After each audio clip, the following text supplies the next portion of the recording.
सभी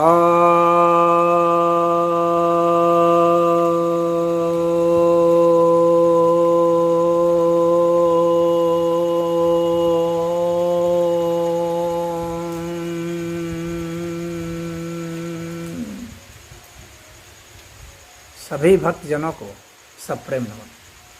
तो आज मैं आपके समक्ष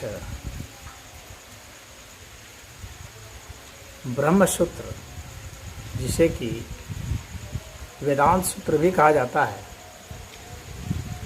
यह वेदांत सूत्र जो है वेदांत दर्शन का आधार है, ग्रंथ है, जिसकी रचना बादरायण ऋषि ने की है, वेदव्यास ने की है। उनके ही इस ग्रंथ का पहला अध्याय के पहले पाद के छठे सूत्र की व्याख्या करने जा रहा हूँ।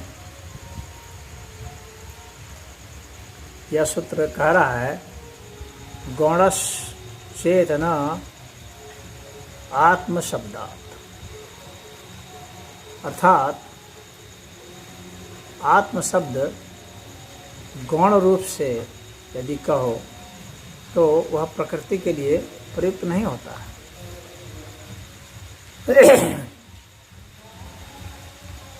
तो यहाँ जो इसके पिछले सूत्र में जो इच्छ की बात हुई थी, इक्षण की बात हुई थी, यानी इच्छा की बात हुई थी, संकल्प की बात हुई थी, तो यहाँ पर यह कहा जा रहा है कि अगर यह गौण रूप से समझा जाए तो यह प्रकृति के लिए नहीं आया है, क्योंकि यहाँ आत्म शब्द का प्रयोग किया गया है और आत्म शब्द जो है प्रकृति के लिए प्रयोग नहीं किया जाता है।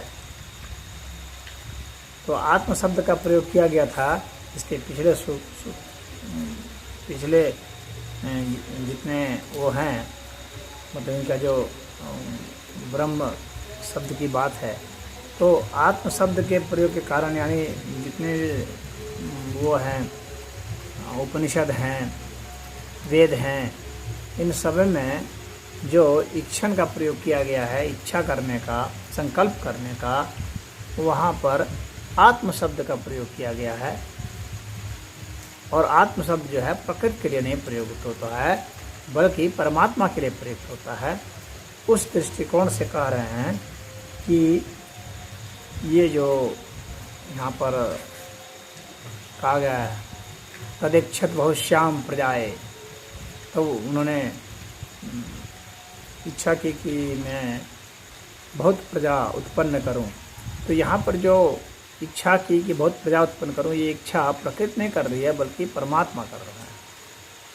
प्रकृति जो है वैसी इच्छा नहीं करती। हालांकि प्रकृति जो है प्रकट होती है, वो इवॉल्व होती है, विकसित होती है, रूपांतरण होता है, नई नई चीज़ें बनती हैं, लेकिन उनके पीछे जो प्रेरणा होती है, उसके पीछे जो फोर्स है, वास्तविक फोर्स, यानी एक तो प्रकृति का फोर्स है, लेकिन उस फोर्स के पीछे जो फोर्स है जो कि उसको प्रेरित करता है, वह परमात्मा की वह इच्छा शक्ति ही है।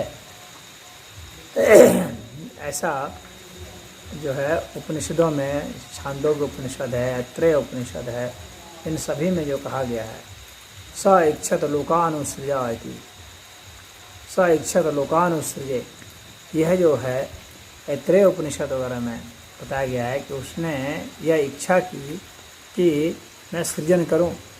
तो ये सब जो इच्छाएं हैं, यह किस में है? ये परमात्मा में है, प्रकृति में नहीं है। और उस अर्थ से यहाँ कहा गया कि अगर तुम ऐसा समझते हो तो यहाँ जो आत्म शब्द है यह परमात्मा के लिए प्रयुक्त है, प्रकृति के लिए नहीं है। हालांकि आत्म शब्द का अलग कहीं कहीं पर मन के अर्थ में भी प्रयोग हुआ है, इंद्रियों के अर्थ में भी प्रयोग हुआ है, लेकिन वहाँ पर जो वास्तविक अर्थ में जो प्रयुक्त है वह आत्मा का जो है परमात्मा के ही संदर्भ में प्रयुक्त हुआ है, निराकारता के ही संदर्भ में हुआ है, प्रकृति से परे के संदर्भ में ही यह प्रयुक्त हुआ है। कहीं कहीं पर तो आत्मा का देह से भी, देह के संदर्भ में भी प्रयुक्त हो जाता है, क्योंकि आत्मा जो है कहीं कहीं जो है वह विशेषण के अर्थ में प्रयोग हुआ है, जैसे देह आत्मा, सूक्ष्म आत्मा, विराट आत्मा, भूत आत्मा, इस तरह के बहुत आत्मा के शब्द जो है प्रयुक्त होते हैं। लेकिन जब शुद्ध रूप से आत्मा शब्द का प्रयोग किया जाता है तो वहाँ पर वह जो है प्रकृति से परे की सत्ता को ही बतलाने के लिए प्रयुक्त किया जाता है। यह यहाँ पर संदेश ऋषि देना चाह रहे हैं। ओम।